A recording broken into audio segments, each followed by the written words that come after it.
ಭಾರತ ಮತ್ತು ಜಿಂಬಾಬ್ವೆ ದೇಶಗಳು ತಮ್ಮ ದ್ವಿಪಕ್ಷೀಯ ರಕ್ಷಣಾ ಸಹಕಾರವನ್ನು ಮತ್ತಷ್ಟು ಬಲಪಡಿಸಲು ರಕ್ಷಣಾತ್ಮಕ ಬದ್ಧತೆಯನ್ನು ಪುನರುಚ್ಚರಿಸಿವೆ. ದೆಹಲಿಯಲ್ಲಿ ನಿನ್ನೆ ನಡೆದ ಭಾರತ ಜಿಂಬಾಬ್ವೆ ಜಂಟಿ ರಕ್ಷಣಾ ಸಮಿತಿಯ ಉದ್ಘಾಟನಾ ಸಭೆಯಲ್ಲಿ ಈ ಮಹತ್ವದ ನಿರ್ಧಾರ ಕೈಗೊಳ್ಳಲಾಗಿದೆ.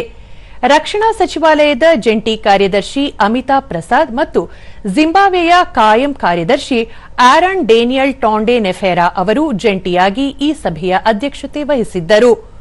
ಜಂಟಿ ರಕ್ಷಣಾ ಉತ್ಪಾದನೆ, ಭಯೋತ್ಪಾದನೆ ನಿಗ್ರಹ, ಗಡಿ ನಿರ್ವಹಣೆ ಮತ್ತು ವಿಶ್ವಸಂಸ್ಥೆಯ ಶಾಂತಿ ಪಾಲನಾ ಕಾರ್ಯಗಳಂತಹ ಹೊಸ ಕ್ಷೇತ್ರಗಳಲ್ಲಿ ಪರಸ್ಪರ ಸಹಕರಿಸುವ ಕುರಿತು ಸಭೆಯಲ್ಲಿ ಸುದೀರ್ಘವಾಗಿ ಚರ್ಚಿಸಲಾಯಿತು. ಏರೋ ಇಂಡಿಯಾ 2025ರ ಸಂದರ್ಭದಲ್ಲಿ ಉಭಯ ದೇಶಗಳ ರಕ್ಷಣಾ ಸಚಿವರು ಸಹಿ ಮಾಡಿದ್ದ ರಕ್ಷಣಾ ಸಹಕಾರದ ತಿಳುವಳಿಕೆ ಪತ್ರದ ಉದ್ದೇಶಗಳನ್ನು ಕಾರ್ಯಗತಗೊಳಿಸುವ ಮೂಲಕ ಈ ಸಭೆಯು ದ್ವಿಪಕ್ಷೀಯ ಸಂಬಂಧವನ್ನು ಮತ್ತಷ್ಟು ಗಟ್ಟಿಗೊಳಿಸಿದೆ ಎಂದು ರಕ್ಷಣಾ ಸಚಿವಾಲಯ ತಿಳಿಸಿದೆ.